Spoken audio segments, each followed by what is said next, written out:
Hi, welcome to MadPopGaming. This video will be counting down the 10 biggest disappointments of Nintendo's E3 2012 press conference. Top 10 in our list of disappointments: the fact that Assassin's Creed 3 was barely shown. Now yes, there was a playable demo available on the floor, but it would have been nice to see more of a presence of Assassin's Creed 3 in Nintendo's actual press conference. Also, it's not clear how much more intuitive their game really is with a U-pad, considering the layout of the U-pad in the game. The icons are very small and hard to see. Top 9 on our list of disappointments: the fact that there's no playable Aliens, Colonial Marines, or playable Darksiders 2. Now this was already known, but it's still disappointing, because despite both developers being so vocal in their support of the Wii U, they showed up empty-handed at E3, and didn't really show the potential of their games on this new console. Number 8 on our top list of biggest disappointments is the lack of announcements on Black Ops 2, Resident Evil 6, or GTA 5 coming out on the Wii U. Now it was already known that it was unlikely that these games would be announced, and it doesn't necessarily mean that these games are ruled out on release on the console, but the fact that they weren't mentioned at E3 signals that these games will probably come out much later on the Wii U than on the other HD consoles, and this is bad for Nintendo. Number 7 on our list of disappointments: Nintendo Land.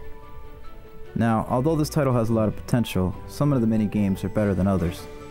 For one, the Donkey Kong minigame appears truly broken and frustrating to play. It's interesting that Nintendo's trying new gameplay types, but being reliant on someone else to look at the screen and tell you where to go does not seem like a very fun game. The Luigi's Ghost game could be good, but so far the gameplay looks a little bit unbalanced, with the Ghost having a little bit too much of an advantage over the other players.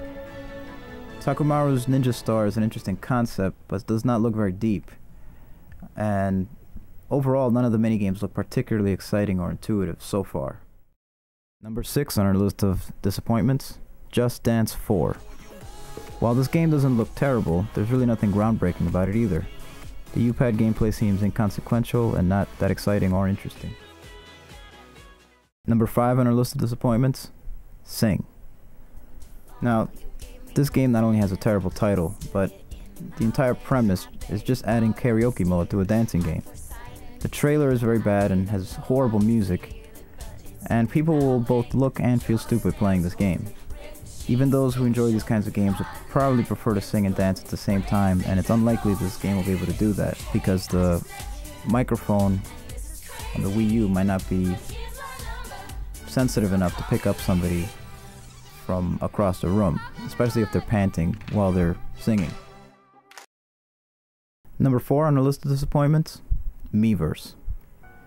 Now, Nintendo has spent a lot of time and energy focusing on this feature, but the whole thing comes off as redundant. Most people can already do everything that Miiverse can do on their cell phone or their computer, so the whole thing kind of seems like a waste of time. Also, the pop-up speech bubbles are instantly annoying and hopefully can be turned off in the new Super Mario Bros. Game. The opening screen on the system looks terrible, and it's likely that the UI will not be customizable, as some rumors had suggested. What's worse is that all the time and resources spent on this could have been used in developing an actual game, which leads to our next item on the list: no Star Fox, Metroid, Zelda, or 3D Mario at E3. Rumors were swirling about a project that Retro Studios was working on that was going to be either Star Fox, Metroid, or Zelda, as well as rumors that suggested that a new 3D Mario would be coming to E3. None of these things were announced. Number 2 on our list of disappointments: Unreal 4 support looks even more unlikely. Nintendo emphasis on social elements in their press conference gave the impression that they're still trying to reach their casual fan base. And this means that they're probably going to try to keep the price of their console down as well. Lower price means lower specs, and this is bad news for hardcore gamers and bad news for Wii U fans. Number 1 on our biggest list of disappointments: Batman Arkham City Armored Edition. We were intrigued when we first heard about this because we thought there would be some interesting implementations of the Wii U controller, or maybe some new story missions. Well, there's no new story missions. The only bonus content are armored costumes that don't affect the gameplay at all, as well as a mode called BAT mode, which to me seems like an atrocious gimmick and will actually make the game worse. The only relation that BAT mode has to the U-pad controller is the fact that you activate it pressing a button on the touchscreen. This seems like a waste of potential, something that you could have easily mapped to a button on the controller as well, and might actually break the game because it gives you an advantage that you previously didn't have in the other games. But worst of all is the fact that detective mode does not seem to be activated by the U-pad. It is only used as an extra scanner in detective mode. This is a huge disappointment and a lack of creativity on the part of the people porting the game.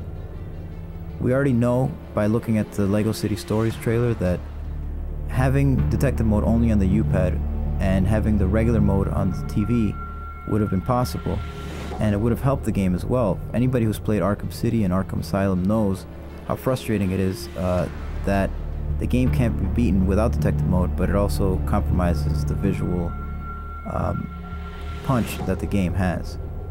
So this seems like a very big disappointment, and overall it seems like a wasted effort. A game that probably won't sell that well at all, or even if it sells, it won't be much of an added experience for the hardcore gamer.